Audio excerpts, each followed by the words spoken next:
Здравствуйте! В эфире информационный выпуск Амшикшара. Я и мои коллеги из службы новостей готовы подвести итоги и рассказать о самых важных событиях в стране. И сегодня в выпуске. Комментарий президента Абхазии Аслана Бжаня по поводу заявления Анатолия Бибилова о том, что Южная Осетия предпримет юридические шаги для объединения с Российской Федерацией. В Эшере проводятся ротно-тактические учения комендантской роты Генерального штаба Министерства обороны Абхазии. В Абхазском государственном университете прошла научная конференция, в которой приняли участие студенты и аспиранты исторического факультета. Южная Осетия проводит консультации с Россией по вопросу проведения референдума о вхождении в состав России, заявил президент республики Анатолий Бибилов, сообщает РИА Новости.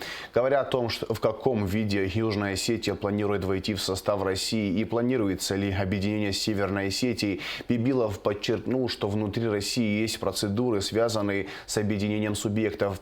«Я думаю, что все-таки объединение Осетии необходимо», – добавил он. Решение вопросов о руководстве Объединенной Осетии он назвал техническим. Ранее Бибилов заявил, что республика в ближайшее время предпримет юридические шаги для вхождения в состав России. Бибилов отметил, что возможность воплотить эту стратегическую цель была еще в 2014 году, когда Крым воссоединился с Россией по результатам референдума. Заявление президента Южной Осетии Анатолия Бибилова о том, что Южная Осетия предпримет шаги для объединения с Российской Федерацией, в интервью нашему каналу прокомментировал президент Абхазии Аслан Бжаня. Аслан Георгиевич, как вы прокомментируете заявление президента Южной Осетии Анатолия Бибилова о том, что Южная Осетия предпримет юридические шаги для объединения с Россией? Мы приветствуем стремление народа Южной Осетии воссоединиться с Северной Осетией в рамках российского государства.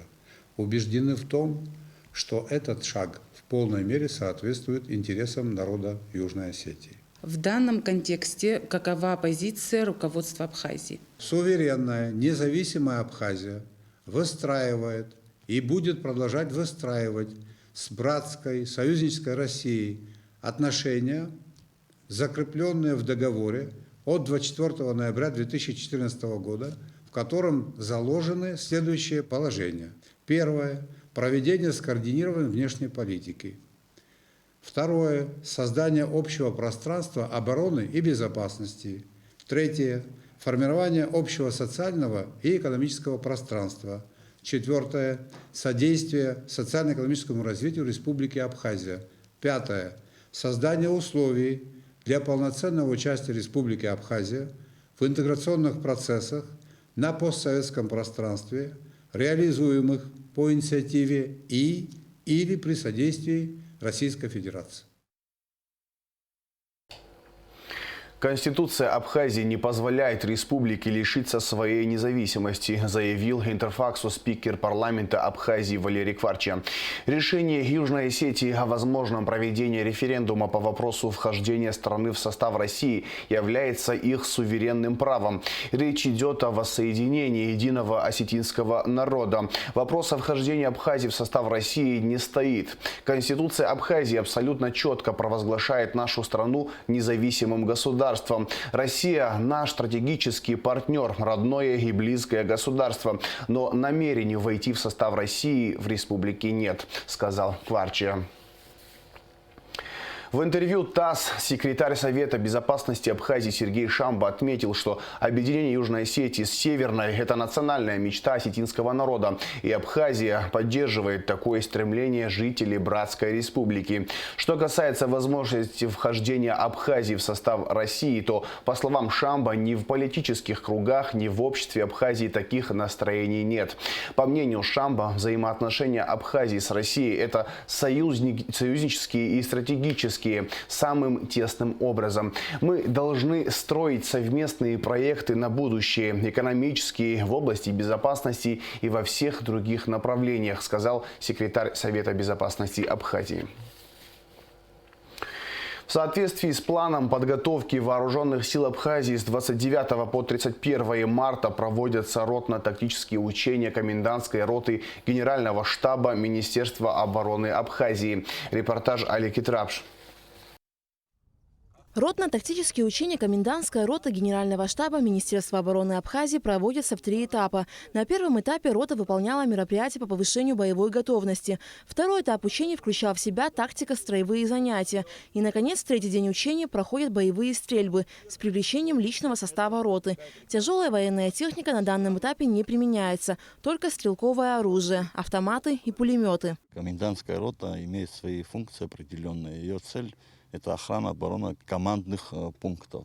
Поэтому особое внимание здесь обращается на то, чтобы соблюдались меры безопасности. Почему? Потому что эта рота состоит из числа солдат-сержантов срочной службы. Многие из них срок службы около 5-6 месяцев. Но прежде чем их вывести сюда на поле для стрельбы, с ними соответственно, проводятся занятия в соответствии с планом боевой подготовки. По легенде учений вероятный противник привел свои войска в боевую готовность. Ударная группировка сосредоточилась в 40-50 километрах от государственной границы. Диверсионно-разведывательные группы противника рассредоточены в нескольких районах территориальной обороны. Задача комендантской роты Генерального штаба – нанести максимальное поражение по силе противника. Ястребя Беркут, выполнить приказ 12. Понял, выполняю.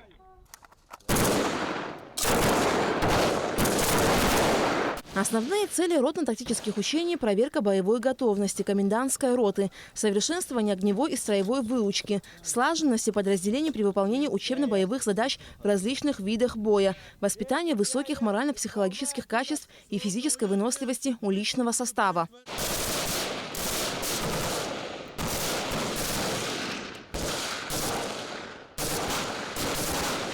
Итоги ротно-тактических учений комендантской роты подвел заместитель начальника Генерального штаба Вадим Камки. Цели ротно-тактического учения с комендантской ротой были достигнуты. Командный состав роты, солдаты, сержанты получили практику при работе в полевых условиях. Если оценивать поражение мишени, то можно сказать, что рота выполнила задачу на хорошо. Ротно-тактические учения вооруженных сил Абхазии проводятся согласно плану боевой подготовки.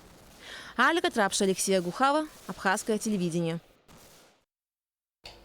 Указом президента Аслана Абжани за заслуги в научной работе, активную научно-практическую деятельность, почетное звание «Заслуженный деятель науки Республики Абхазия» присвоено кандидату биологических наук, доценту, старшему научному сотруднику НИИ «Эпид» Канжария Ирине Георгиевне. За заслуги перед Отечеством, активную общественно-политическую деятельность указом Аслана Абжани орденом Ахтзапша 3-й степени награжден Адлиба Заур Кибеевич. Заур Адлиба – аудитор контрольной палаты, ветеран Отечественной войны народа Абхазии, секретарь политсовета партии Амцахара. Центр избирком зарегистрировал инициативную группу по выдвижению кандидатом в депутаты парламента Таркил Беслана Ивановича по избирательному округу номер 18, Гудаутский 1. Это уже вторая инициативная группа. 28 марта была зарегистрирована инициативная группа по выдвижению кандидатом в депутаты парламента Леонида Ивановича Лакирбая. Лакирбая и Таркил баллотировались 12 марта, однако ни один из них не получил необходимого количества голосов, и выборы были признаны несостоявшимися. Повторные выборы по округу номер 18 состоятся 14 мая. Администрация города Сухум доставила в Донецк гуманитарный груз. По поручению главы администрации Беслана Эшба груз в Донецк сопровождают заместитель главы администрации Автандил Сурманидзе и начальник департамента по управлению транспортом и организации дорожного движения Тимур Абгадж. Делегацию из Сухума встретил мэр Донецка Алексей Кулемзин. Он поблагодарил руководство столицы Абхазии за оказанную помощь. Гуманитарная помощь также будет доставлена в Луганск. От всей души хочу сказать слова благодарности мэру прекрасного города Сухум Беслану Федоровичу, его заместителю Владимиру Николаевичу. Наши давние друзья, с Сухумом нас связывают добрые, теплые отношения. Сухум – столица Абхазии, и народ Абхазии, жители Сухума, как никто, знает, что такое война. Поэтому у нас общность душ, общность сердец давняя. Мы сегодня продолжаем подвергаться обстрелам со стороны украинских карателей. Страдают и гибнут мирные жители. Поэтому эта помощь для нас очень ценна, очень своевременна. Спасибо всему абхазскому народу. Сегодня Донбасс нуждается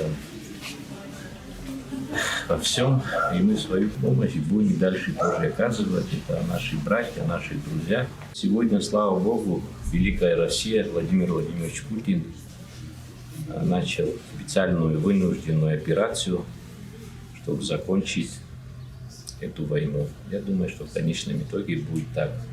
Победа будет за Донбассом, за Россией. Мы всегда будем поддерживать вас. Спасибо огромное. Спасибо. Спасибо.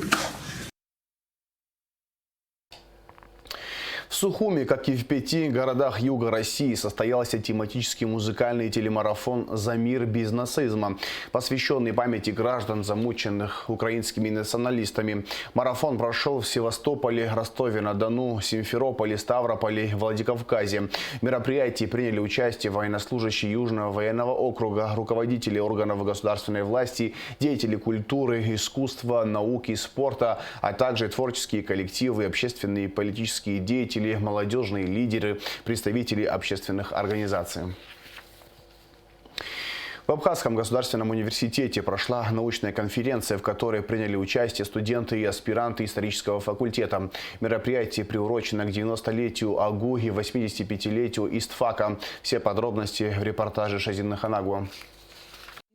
В этом году научная конференция исторического факультета АГУ приурочена к 90-летию университета и 85-летию самого факультета. Доклады охватывали широкий круг тем – от истории, этнологии, археологии до современных политических процессов. Работа Миланы Ходжава была посвящена российско-китайскому стратегическому партнерству. Отношения между Китаем и Россией за последние 20-30 лет претерпели устойчивое и существенное сближение, что было задумано с точки зрения Китая. Начиная с начала 1990-х годов, Китай и Россия нормализовали свои отношения, в значительной степени основанные на тактическом согласовании интересов друг друга. Впоследствии это привело к тому, что эксперт по внешней политике Бобо Ло назвал осью удобства. Китайские аналитики, которые могут говорить прямо, отмечают, что Китай рассматривает Россию как полезный противовес мощи США.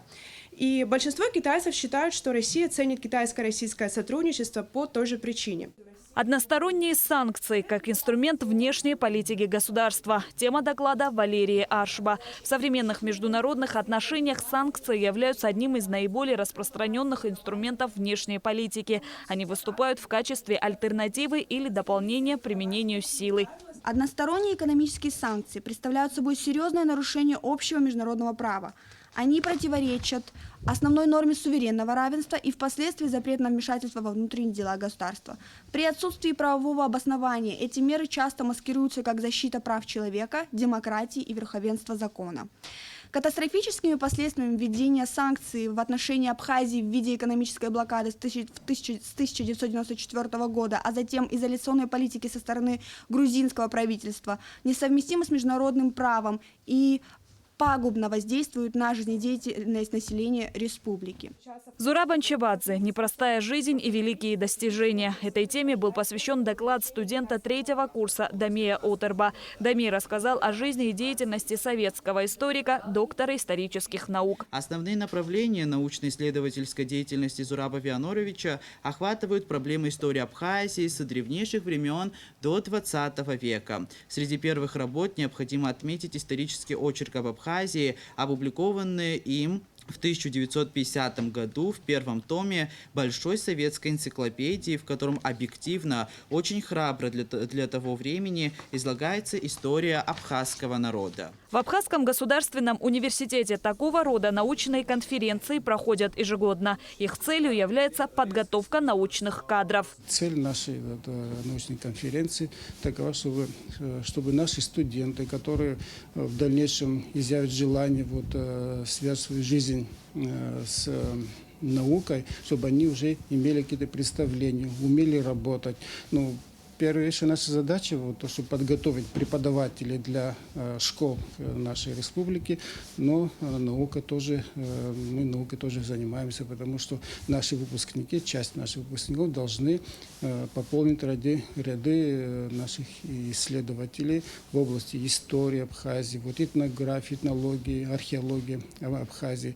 В ходе встречи участники задавали друг другу вопросы, высказывали мнения. Научная конференция студентов и аспирантов исторического факультета АГУ является однодневной. Шазина Ханагуа, Константин Парулова, Абхазское телевидение. Накануне в социальных сетях появилась информация, что с 1 апреля в Абхазии вновь возрастут цены на топливо. Чтобы узнать, насколько данная информация соответствует действительности, мы связались с представителями топливных компаний. В Роснефти и Азиде в частной беседе нам сообщили, что они не намерены повышать цены. В подорожнике также отметили, что ничего такого не планируется. Таких указаний мы не получали от руководства. Насколько мне известна информация, то в течение месяца не планируется никакого повышения цен на топливо. Сколько уже дней интересуется? Вот сколько дней этот слух уже? Ну, второй день. У нас на станции это второй день происходит. Люди интересуются. То же самое отвечаем, что никаких указаний у нас на этот счет нет.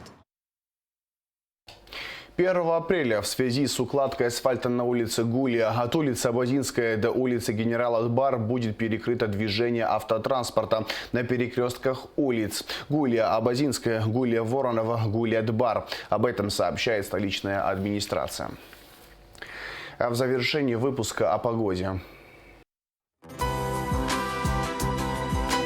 По сообщению Гидрометцентра, в пятницу 1 апреля на территории Абхазии ожидается переменная облачность без осадков. Местами возможен туман.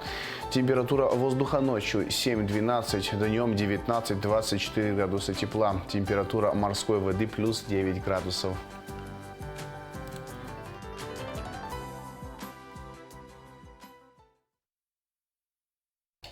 На этом информационная программа Амшикшара подошла к концу. Всего хорошего. До свидания.